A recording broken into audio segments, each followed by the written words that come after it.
الحمد لله نحمده ونستعينه ونستغفره ونعوذ بالله من شرور أنفسنا وسيئات أعمالنا من يهده الله فلا مضل له ومن يضلل فلا هادي له وأشهد أن لا إله إلا الله وحده لا شريك له وأشهد أن محمدا عبده ورسوله أما بعد فإن خير الحديث كتاب الله وخير الهدي هدي محمد صلى الله عليه وسلم وشر الأمور محدثاتها وكل محدثة بدعة وكل بدعة ضلالة وكل ضلالة في النار. أعوذ بالله من الشيطان الرجيم. قل هل يستوي الذين يعلمون والذين لا يعلمون وقال عز من قائل يرفع الله الذين آمنوا منكم والذين أوتوا العلم درجات وقال النبي صلى الله عليه وسلم من يريد الله به خيرا يفقهه في الدين. وقال الإمام علي بن المديني رحمه الله أعز الله هذا الدين بأبي بكر الصديق يوم الردة وأعز الله هذا الدين بأحمد بن حنبل يوم المحنة أو كما قال رحمه الله تعالى. برادران اسلام، دینی اور دلی بھائیوں، نوجوان دوستوں، احباب اور بزرگوں، قابل احترام ماں اور بہنوں، عزیز بچوں، اللہ تبارک و تعالیٰ نے دین کے تمام مسائل میں ہمیں امت کے چوٹی کے جو علماء ہیں، اہل علم ہیں، بصیرت مند علماء ہیں، ان کی خوبیاں اور ان کی صفات بھی اللہ تبارک و تعالیٰ نے بیان فرمائے ہیں. ایسے علماء سے رجوع کرنے کا حکم دیا ہے. اور ہم اگر نبی کریم صلی اللہ علیہ وسلم کی سیرت کا مطالعہ کریں، آپ کی زندگی کے بعد امت کے لوگوں کا، حضرات صحابہ کرام کا، تابعین کا، خصوصیت کے ساتھ خلفائے راشدین کا، اور ان کے بعد امت کے مختلف ادوار اور مختلف زمانوں کے حالات کا مطالعہ کریں اور اس کا جائزہ لیں، تو اس کی بہت ساری مثالیں بھی ہمیں ملیں گی کہ مختلف نازک حالات میں امت کے عوام نے، امت کے لوگوں نے امت کے اپنے بڑے علماء سے جو بصیرت مند ہیں، ایسے علماء سے رجوع کر کے اپنے مسائل کا حل تلاشی ہے. اور یہ ہمارے لیے بہت ہی روشن اسوہ ہے، بہت ہی کھلا نمونہ ہے. ہمیں چاہیے کہ ہم اس نمونے کو اپنے سامنے رکھیں.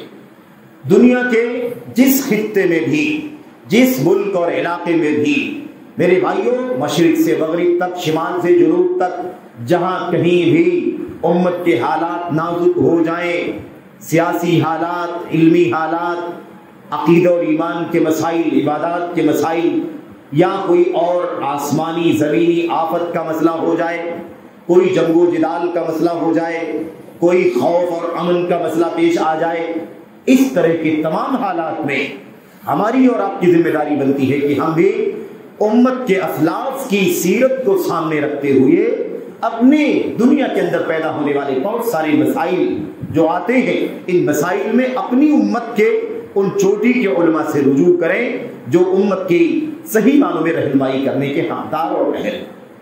اللہ تبارک و تعالیٰ نے قرآن کریم کے اندر اس بات کو تو بار بار ذکر کیا ہے کہ علم والے اور بغیر علم والے، بے علم دونوں برابر نہیں ہو سکتے. بہت موٹا مسئلہ ہے، بہت بنیادی مسئلہ ہے. اس لیے ہماری ذمہ داری یہ بنتی ہے کہ جن کو اس مسئلے سے متعلق علم ہو، جو مسئلہ ہے، جو قضیہ ہے، جو ایشو ہے، جو امت کی، میرے بھائیوں، الجھن کا، امت کی بے چینی کا سبب ہے، اس مسئلے کی جس کے پاس صحیح روشنی ہے، اس مسئلے کے بارے میں جس کو صحیح معنوں میں بصیرت ہے، اور وہ امت کے حالات سے بہت گہرائی سے واقف ہیں، امت کے حق میں سب سے زیادہ خیر خواہ ہیں، امت کی سب سے زیادہ بھلائی کا جذبہ رکھنے والے ہیں، اور ایسے ہی دین کے مسئلے میں اور امت کے حالات اور امت کے مسائل کے سلسلے میں سب سے زیادہ مخلص اور للہیت کا جذبہ رکھنے والے لوگ ہیں. ایسے علماء سے ہمیں رجوع کرنے کی ضرورت ہے. غیر علماء سے، سیاسی مقام رکھنے والوں سے، میرے بھائیوں، ایسے ہی میڈیا یا ایسے ہی مثال کے طور پر اخباری لوگوں سے جو مختلف انداز کے تبصرے، مختلف انداز کی ٹپڑیاں کرنے والے لوگ ہیں، ایسے لوگوں سے رجوع ہمیں نہیں کرنا ہے. نہ ایسے لوگوں سے رجوع کرنا ہے جو سنکٹوں میں، مشکل حالات میں امت کے سلف کے راستے پر نہیں چلتے، بلکہ اپنی ہوس، اپنی خواہشات کی روشنی میں چلتے ہیں، اپنی منمانی چلتے ہیں۔ ان کا اپنا جو نظریہ ہے، ان کی اپنی جو سوچ ہے، ان کی اپنی جو فکر ہے، ان کا اپنا جو مشن اور ایجنڈا ہے، اس کے اعتبار سے جو چلنے والے لوگ ہیں، ان سے خبردار، ہمیں ہمیشہ آگاہ رہنے کی ضرورت ہے۔ اس بات کو اچھی طرح سے سمجھیں میرے بھائیوں، میرے بزرگوں۔ ان علماء کی دو بنیادی صفتیں اللہ تبارک و تعالیٰ نے بیان فرمائی۔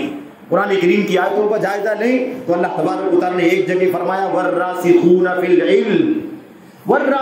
فی العلم یقولون آمنا به کل من عند ربنا وما يذکر الا اولو الالباب۔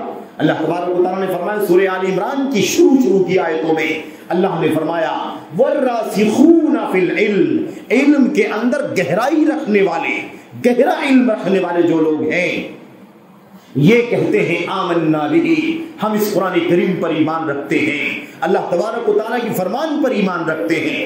کل من عند ربنا، ساری آیتیں وہ محکم آیتیں ہوں یا وہ میرے بھائیوں متشابہ آیتیں ہوں، تمام آیتوں پر ہم ایمان رکھتے ہیں۔ وما یذکر الا اولو الالباب، اللہ تبارک و تعالیٰ فرماتا ہے اور سمجھنے والے، نصیحت حاصل کرنے والے وہی لوگ ہیں جنہیں اللہ تبارک و تعالیٰ نے صحیح عقل اور سوجھ بوجھ سے نوازا ہے، صحیح فقہ سے اور صحیح سمجھداری سے نوازا ہے۔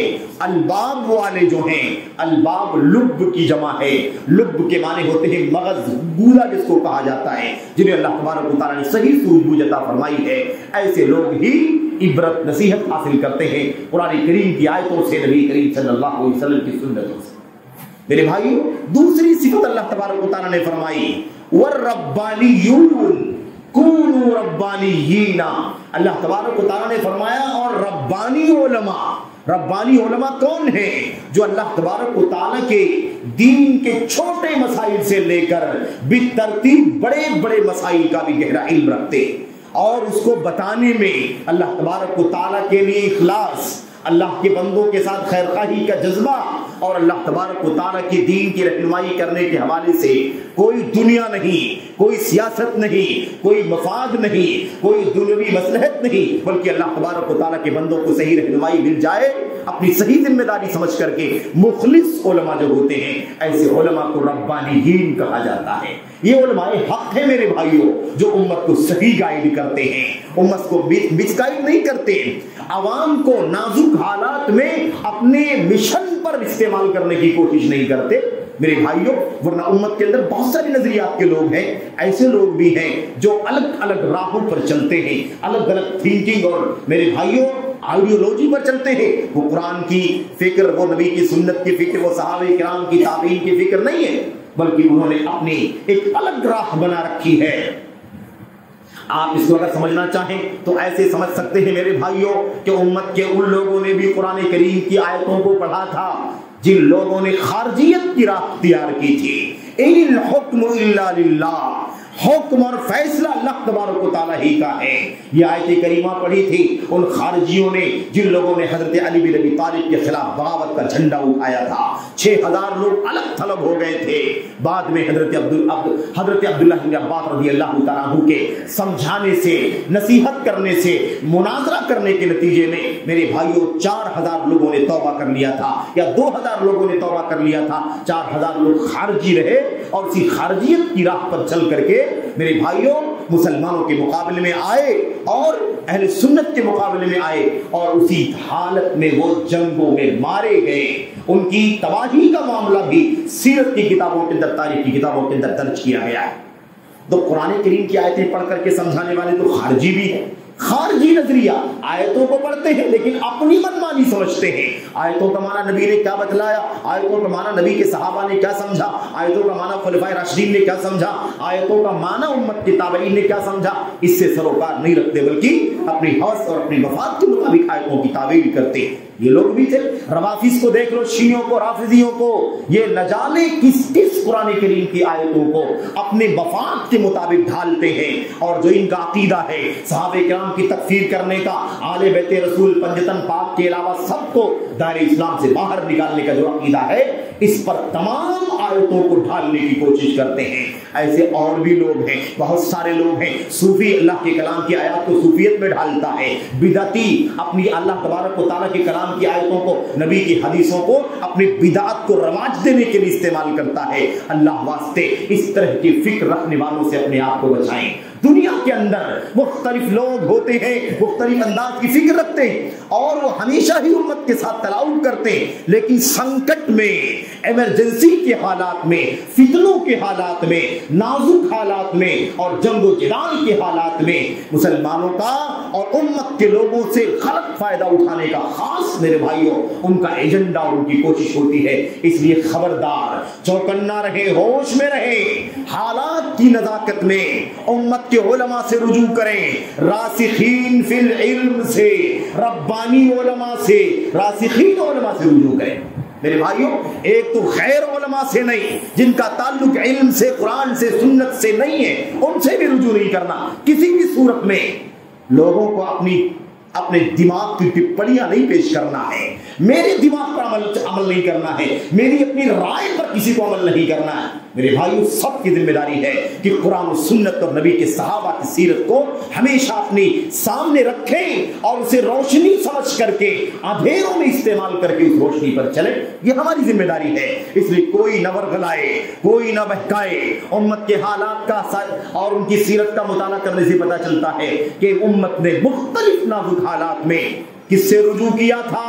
اپنے امت کی چوٹی کے علماء سے رجوع کیا تھا, جو علماء سنت تھے, علماء بدعت نہیں تھے, نفس پرست نہیں تھے, خواہشات نفسانی کے غلام نہیں تھے, بلکہ سنت کے علماء تھے, سیرت کے علماء تھے. نبی کے صحابہ کرام کو, ان کے منہج کو, تابعین کے راستے کو اپنا آئیڈیل بنانے والے علماء تھے. ایسے لوگوں سے رجوع کیا گیا. میرے بھائیوں, تو میں نے اس سے پہلے آپ کے سامنے عرض کیا کہ یہ بہت ساری مثالیں ہیں. میں 1-2-4 مثالیں آپ کے سامنے پیش کرتا ہوں اور آپ صرف اندازہ لگائیے کہ اس طرح سے امت کے لوگوں نے اپنے سنکٹ کے حالات میں, مشکل حالات میں, نازک حالات میں خاص طور پر کسی اور سے رجوع نہیں کیا, رجوع کیا سب سے زیادہ علم والوں سے, سب سے گہری بصیرت رکھنے والوں سے رجوع کیا. اس لیے ہمیں بھی چاہیے کہ ہم کیا کریں, ادھر ادھر نہ بھٹکیں, کسی کی شہرت کو دیکھ کر کے دیوانے نہ ہو جائیں, کسی کی چال چلن کو دیکھ کر کے, کسی کی چلت پھرت, کسی کی حرکت کو, کسی کی سرگرمی کو دیکھ کر کے ایکٹیو نہ ہو جائیں آپ بھی, بلکہ آپ سمجھیں کہ ہمارا راستہ کیا ہے. ہمارے حالات میں رہنمائی نبی علیہ السلام کی سنت سے, صحابہ کی سیرت سے ہوگی. جو سچ مچ قرآن کے, نبی کی سنت کے, صحابہ کی سیرت کے علماء ہیں, وہی آج بھی ہماری رہنمائی کریں گے. قیامت تک تمام تر حالات میں رہنمائی کرنے والے علماء اللہ تبارک و تعالیٰ کی طرف سے امت کے ضرور موجود رہیں گے. امت کبھی خالی بھی نہیں ہوگی. اس لیے کوئی بھی جلد بازی کرنے کی ضرورت نہیں ہے, ادھر ادھر اس کی باتیں سن کر کے متاثر ہو جانے کی بھی ضرورت نہیں. میرے بھائیوں, ایسے حالات میں میڈیا کا سہارا لے کر کے صبح شام چینل, صبح شام اور میرے بھائیوں ویڈیوز اور چھوٹی چھوٹی کلپ بنا کر کے کوئی شارٹ بنا رہا ہے, کوئی ریلز بنا کر کے امت میں پھیلا رہا ہے, اور ہم سمجھتے ہیں کہ یہی ہمارا خیر خواہ, یہی ہمارا بھلا چاہنے والا ہے, اور پھر اس کے بعد علماء کے خلاف زبان کھولنا شروع کر دیتے. ہم کہتے ہیں فلاں لوگ بول رہے ہیں, فلاں بتا رہے ہیں, اس کا بیان آ گیا, اس کی رہنمائی آ گئی, ہمارے علماء چپ چاپ بیٹھے ہوئے ہیں, ہمارے علماء خاموش ہیں, ہمارے علماء بزدل ہیں, ہمارے علماء امت کی رہنمائی نہیں کرتے. آج مشکل میں امت ہے, رہنمائی نہیں کریں گے تو کب کریں گے کہ صبح و شام کے لیے علماء اس طرح کی باتیں کرتے ہیں. میرے بھائیوں, صبر کرو. اگر آپ بصیرت پر ہو تو اپنی علماء کی بیانات کا اور ان کی رہنمائیوں کا انتظار کرو. آپ کی یہ بھی ذمہ داری ہے. اس لیے کبھی آگے پیچھے ہو سکتا ہے, دیر سویر ہو سکتی ہے. کیوں؟ اس لیے کہ ان کی جواب دہی اللہ تبارک و تعالیٰ کے یہاں ہے.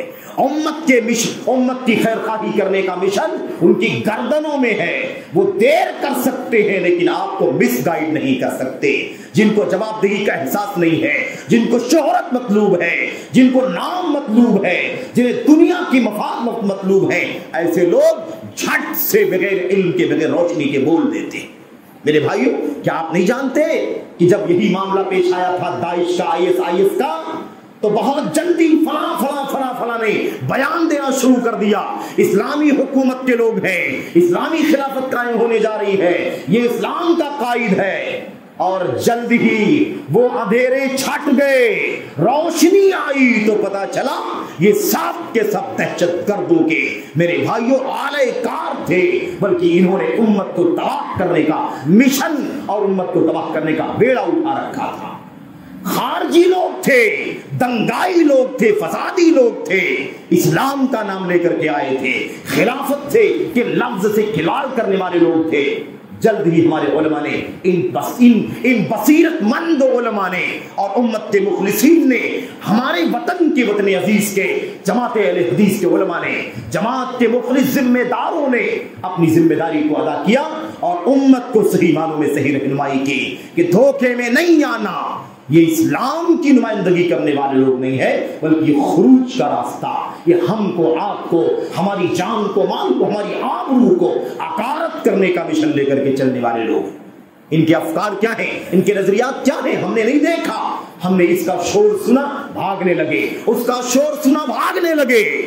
یہ ہمارا کام نہیں ہے، ہمارا کام یہ ہے کہ ہم جب اہل الحدیث ہیں، ہم کتاب و سنت اور سلف کے راستے پر چلنے والے ہیں، تو ہم کبھی بھی اس کے بہکاوے میں نہ آئے۔ انتظار کرو، بصیرت کی زندگی گزارو، حق آئے گا، حق آئے گا۔ علماء نے اس لیے تاخیر کی ہے تاکہ پردہ چھٹ جائے، حقیقت کھل جائے۔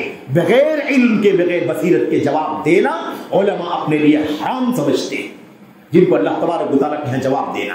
میرے بھائیوں، نبی کریم صلی اللہ علیہ وسلم کی سیرت دیکھو۔ آپ علیہ السلام کے زمانے میں ایک مرتبہ شور مچ گیا مدینے کے اندر، اور ایسا لگا کہ کوئی باہر کا دشمن آ گیا ہے، کفار کا، مشرکین کا، یہود کا، یہود نصارہ کا، اور آ کر کے مدینے پر حملہ آور ہونا چاہتا ہے۔ مدینے میں شور مچ گیا، لوگوں کی نیندیں کھل گئی، لوگ بیدار ہو گئے اور گھبرائے ہوئے، ڈرے ہوئے، سہمے ہوئے، کوئی اپنے گھر سے باہر نکل رہا ہے، کوئی اپنے گھر سے باہر نکل رہا ہے۔ ایسی حالت میں خود محمد الرسول اللہ صلی اللہ علیہ وسلم نے ایک گھوڑا لیا، گھوڑا تیز رفتار چلنے والا گھوڑا، اور اس پر خود سوار ہو کر کے پورے مدینے کا چکر لگا لیا، مشرق سے مغرب، شمال سے جنوب، اور جائزہ لے کر کے آگے، اور جلدی سے گھوم کر کے حالات کا جائزہ لینے کے بعد امت کی رہنمائی کرنے کے لیے، اپنے صحابہ کی رہنمائی کرنے کے لیے صحابہ کے بیچ پہنچے، اور اللہ کے نبی صلی اللہ علیہ وسلم گھوڑے سے اترے اور آپ نے فرمایا، ساتھیوں، صحابہ تمہیں گھبرانے کی کوئی ضرورت نہیں ہے، کوئی بے چین ہونے کا مسئلہ نہیں ہے، میں نے سب جائزہ لے کر کے دیکھ لیا ہے، الحمدللہ مدینہ محفوظ ہے، مدینہ سیف ہے، تمہاری جان، تمہارے مال، تمہارا دین، تمہاری آبرو، تمہارا امن و امان پورے طور پر سیف ہے، گھبرانے کی ضرورت نہیں ہے۔ یہ ہمارے نبی صلی اللہ علیہ وسلم کا، آپ خود تھے تو آپ نے امت کی رہنمائی کی، لیکن آپ کی وفات ہو گئی تو امت کے حالات کس کے ہاتھ میں آ گئے؟ امت کی رہنمائی کرنے کا کام، اور امت نے رجوع کس سے کیا؟ نبی علیہ السلام کی وفات ہونے کے بعد سب سے پہلا مسئلہ امت کے اوپر آ گیا، سنکٹ کا مسئلہ۔ سنکٹ تھی، مصیبت تھی میرے بھائیوں، کیا تھی وہ؟ مدینے میں نبی کریم صلی اللہ علیہ وسلم کی وفات ہو گئی۔ آپ علیہ السلام کی وفات کے بعد مرتدین کا ٹولہ اٹھ کر کے آیا، جو نبی کے زمانے میں اسلام لایا تھا اور مرتد ہو گیا، دین چھوڑ کر کے کفر میں پلٹ گیا، اعلان کر دیا ہمیں اسلام نہیں منظور ہے۔ ارتداد کا فتنہ ابھر گیا، وہ قبیلہ مرتد ہو رہا ہے، وہ قبیلہ مرتد ہو رہا ہے، ادھر سے مرتد، ادھر سے مرتد، نہ جانے کتنے لوگ مرتد ہو رہے ہیں۔ اب اسلام کے ماننے والے کمزور محسوس کر رہے ہیں اپنے آپ کو۔ میرے بھائیوں، لوگوں نے صدیق اکبر کے پاس پہنچ کر کے شکایت کی، کہا اے امیر المومنین، اے امیر المومنین، اے خلیفہ رسول صلی اللہ علیہ وسلم، حالات نازک ہیں، مدینے کے لوگ مرتد ہو رہے ہیں، بہت سارے قبیلے کے لوگوں نے اسلام کو چھوڑ کر کے کفر اختیار کر لیا ہے۔ اب ایسا نہ ہو یہ سب ایک جتھا بنا کر کے مدینے کے خلاف چڑھائی کر دے۔ بتائیے ہمیں کیا کرنا چاہیے؟ امت کے لوگوں نے کس سے رجوع کیا؟ امت کے لوگوں نے امت کے سب سے بڑے علم والے اور امت کے سب سے بڑے ذمہ دار سے رجوع کیا۔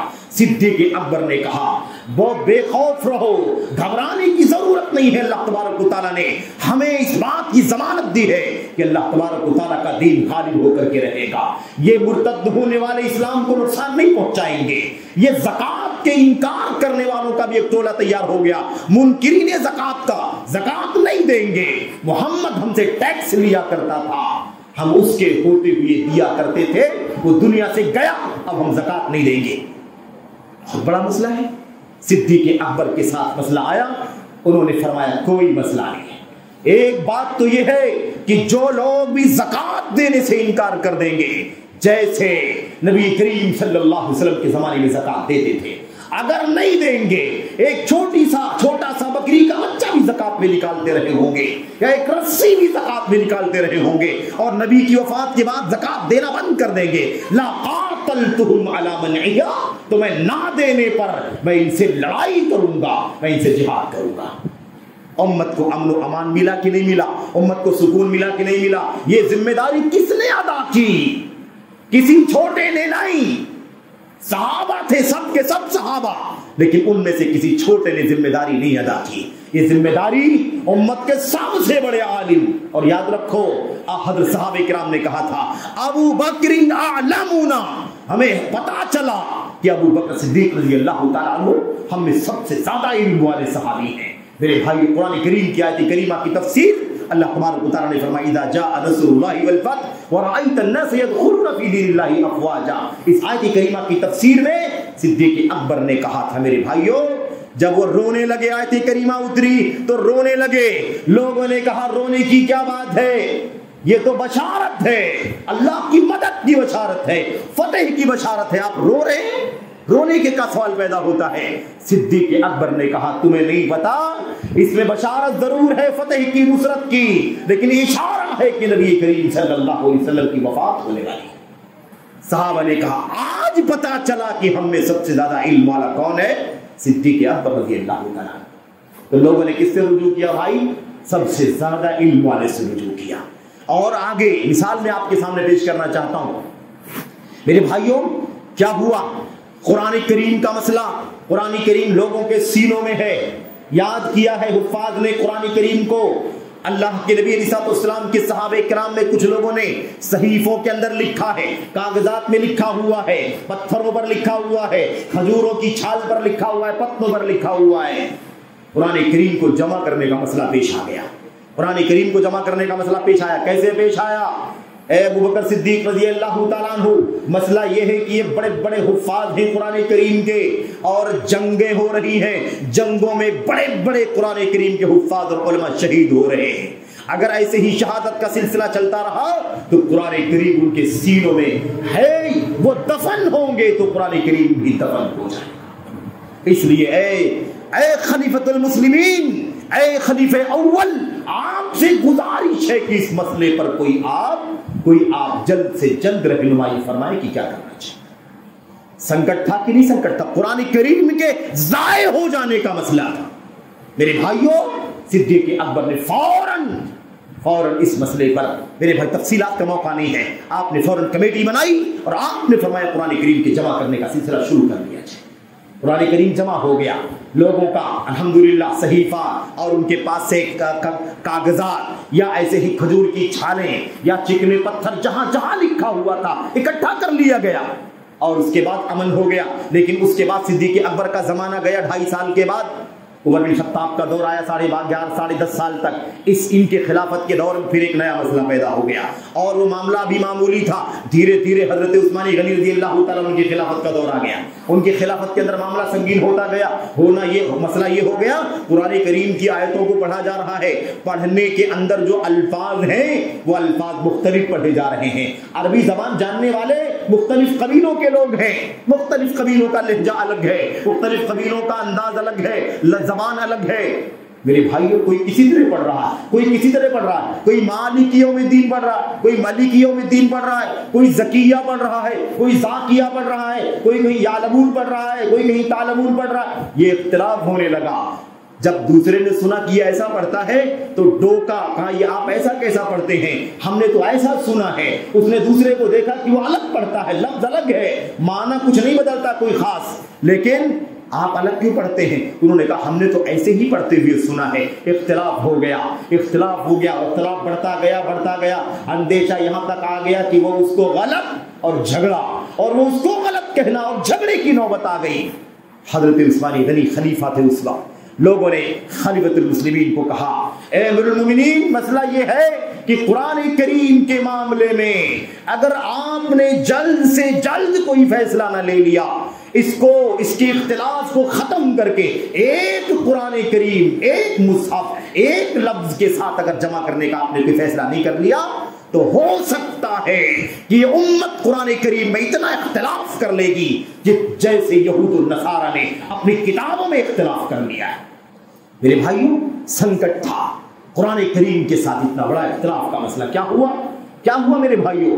حضرت عثمان غنی رضی اللہ تعالیٰ نے فوراً ایک کمیٹی بنا کر کے اور ایک ذمہ دار بنا کر کے آپ نے کہا سب لوگ اپنی اپنی چیزیں لے آئیں، اور کمیٹی میں حضرت زید ابن حارثہ رضی اللہ تعالیٰ عنہ کو آپ نے فرمایا کہ تم قریشی ہو، کوئی بھی اختلاف ہو، کوئی ایسے لفظ کے ساتھ پڑھے، کوئی دوسرے لفظ کے ساتھ پڑھے، کوئی اس لہجے کے ساتھ اس لہجے کے ساتھ، ان تمام اختلاف کو ختم کرنے کے لیے قریش کی زبان کا اعتبار کیا جائے گا۔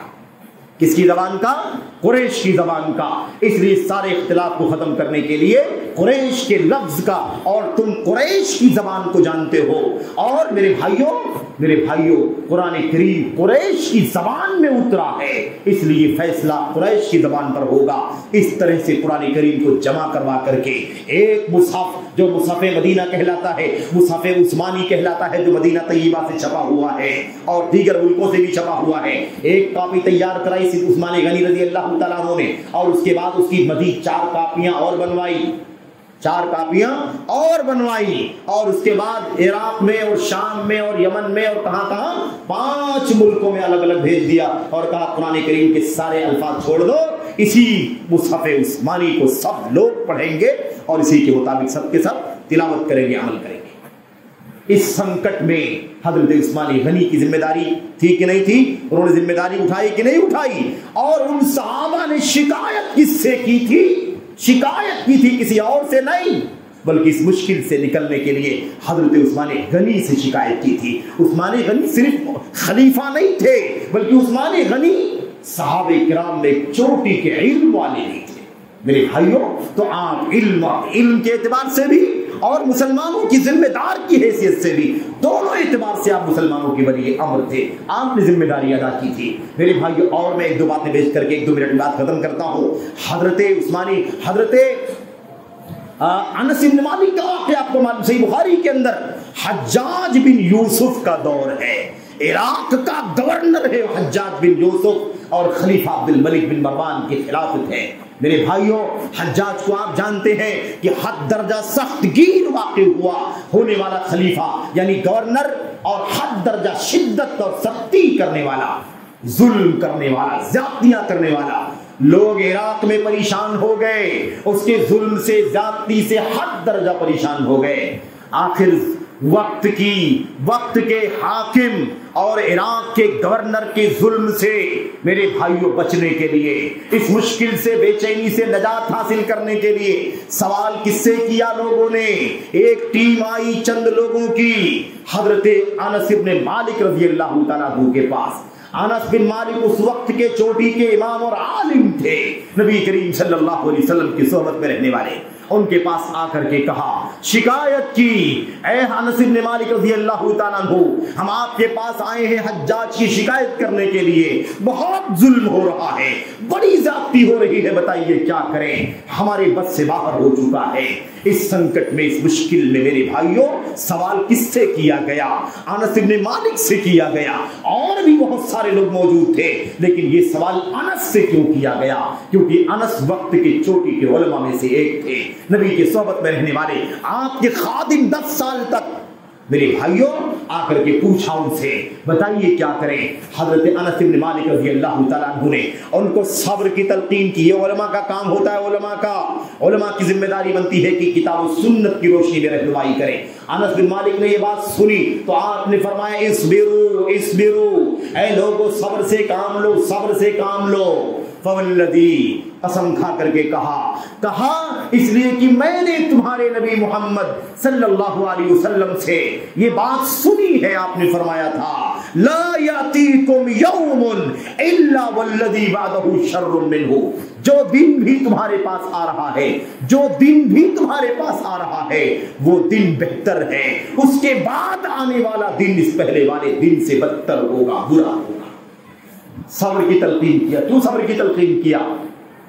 اس لیے کہ اللہ تبارک و تعالیٰ نے صبر کی تلقین کی ہے. وَإِن تَصْبِرُوا وَتَتَّقُوا، اگر تم صبر سے کام لوگے اور تقوی کی زندگی گزارو گے، لا يَضُرُّكُمْ كَيْدُهُمْ شَيْئًا، تو دشمن کی چال تمہیں کوئی نقصان نہیں پہنچا سکے گی. یہ اللہ کا کلام ہے. اللہ صبر کی تقوی کی تلقین کرتا ہے. اور حضرت انس بن مالک نے کس کی تلقین کی؟ صبر کرو، صبر کر کے ہی تمہیں زندگی گزارنی ہوگی. صبر کا معنی یہ ظلم پر بھی صبر کرو اور اپنے دین پر، توحید پر، سنت پر ڈٹے رہو، جمے رہو. یہ معنی ہے صبر کا. آج اگر علماء سنت، علماء اہل حدیث اور علماء سلف اگر صبر کی تلقین کرتے ہیں امت کے لوگوں کو، تو لوگ کہتے ہیں بزدل ہیں، صبر کرنے کی بات کرتے ہیں. کب تک صبر کراؤ گے؟ میرے بھائی، اللہ صبر کرنے کا حکم دیتا ہے، نبی کے صحابہ صبر کرنے کا حکم دیتے ہیں. وقت کے ظالم حکمران کے خلاف حجاج کے خلاف شکایت کرنے کے لیے آئے. کیا حکم دیا؟ اسبرو، صبر سے کام لو. یہ ذمہ داری ہوتی ہے میرے بھائیوں. تو کس سے رجوع کیا؟ بات سمجھنی کیا ہے؟ رجوع کس سے کیا سنکٹ میں؟ اپنے مسائل میں کنسلٹ کس سے کیا؟ عوام نے علماء سے سنکٹ کیا. صدیق اکبر سے، عمر بن خطاب سے، عثمان غنی سے، حضرت انس بن مالک سے، ایسے لوگوں سے میرے بھائیوں کیا کیا گیا؟ رجوع کیا گیا. اور آگے آئیے آخری بات، حضرت میرے بھائیوں امام احمد بن حنبل رحمۃ اللہ علیہ کا دور دیکھو. وقت کے تین حاکموں نے میرے بھائیوں، خلافت بنو عباسیہ کے تین حاکموں نے حضرت امام احمد بن حنبل پر ظلم اٹھایا. قرآن کریم کو مخلوق کہنے کے مسئلے میں، قرآن کریم مخلوق ہے یہ کہلوانے کے لیے ظلم اٹھایا گیا. حضرت امام احمد بن حنبل نے کہا نہیں، قرآن کریم مخلوق نہیں ہے، اس کا کاغذ مخلوق ہے، اس کی روشنائی مخلوق ہے، اس کے پنے مخلوق ہیں اور اس کی جلد مخلوق ہے، لیکن جو کلام ہے اللہ تبارک و تعالیٰ کا وہ مخلوق وہ نہیں، وہ اللہ کی صفت ہے. کیونکہ اللہ کی صفت ہے کہ کلام کرتا ہے، اور یہ قرآن کریم اسی کلام کا صفت کا حصہ ہے. یہ مخلوق نہیں ہو سکتا. کوڑے برسائے گئے، جیل میں ڈالا گیا، پیروں میں بیڑیاں ڈالی گئی، گلے کے اندر توپ ڈالا گیا، سب کچھ برداشت کر لیا. لیکن میرے بھائیوں اس بات کو گوارا نہیں کیا کہ قرآن کریم کو مخلوق کہہ دے. امت کھڑی ہے چاروں طرف سے، امت کھڑی ہے، سب کی نگاہیں کس کے اوپر ہے؟ حضرت امام احمد بن حنبل کے اوپر ہے. کیا اسٹینڈ ہے احمد بن حنبل کا؟ کیا ہے ان کا موقف؟ وہ دیکھنے کے لیے امت نگاہوں کو دیکھ رہی تھی. کس کی نگاہوں کو؟ اس کے نہیں، اس کے نہیں، کسی ایرے گہرے کی نگاہوں کو نہیں، حضرت احمد بن حنبل رحمۃ اللہ علیہ کی نگاہوں کو دیکھ رہی تھی. اس لیے علماء کو آئیڈیل بناؤ اپنے مسائل میں رہنمائی کے لیے. آپ کو، ہم کو کس سے رجوع کرنا ہے؟ سنت کے علماء سے رجوع کرنا ہے. علماء سوء سے نہیں رجوع کرنا، برے علماء سے نہیں، مس گائیڈ کرنے والوں سے نہیں، خارجیت کی، رافضیت کی اور دنگے اور فساد کی ذہنیت رکھنے والوں سے نہیں. میرے بھائی سنت اور سیرت کے علماء سے. اللہ کے نبی نے فرمایا تھا مجھے سب سے زیادہ اپنی امت کے بارے میں جس بات کا ڈر ہے وہ گمراہ کرنے والے، مس گائیڈ کرنے والے پیشواؤں کا ڈر ہے. اس لیے میرے بھائی ان سے بچنے کی ضرورت ہے. ہمیں چاہیے کہ ہم اپنے اس سنکٹ میں بھی جو موجودہ عالم اسلام کے حالات ہیں، فلسطین کے، اسرائیل کے جو جنگ و جدال کے حالات ہیں، ان مسائل میں، ان حالات میں ہمیں کیا کرنا چاہیے، کیا نہیں کرنا چاہیے.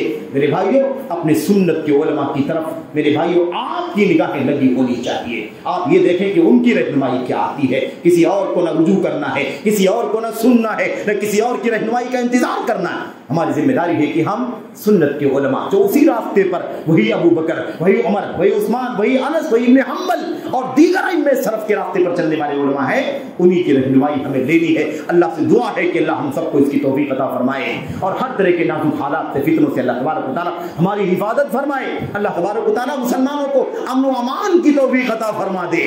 اللہ تبارک و تعالیٰ جنگ کو، فتنے کو، میرے بھائیوں جو ظلم و زیادتی اور انارکی کا بازار گرم کیا گیا ہے مسلمانوں کے اوپر. اللہ تبارک و تعالیٰ جلد اللہ تبارک و تعالیٰ انہیں امن و عافیت کی توفیق عطا فرما دے. اے اللہ ان کا مددگار بن جا, ان کا معاون بن جا. دشمنوں کے گردنوں میں, دشمنوں کے گلوں میں اللہ تبارک و تعالیٰ ہم تجھے پیش کرتے ہیں, کیونکہ ہم ان کی چالوں سے نہیں بچ سکتے تیرے بغیر.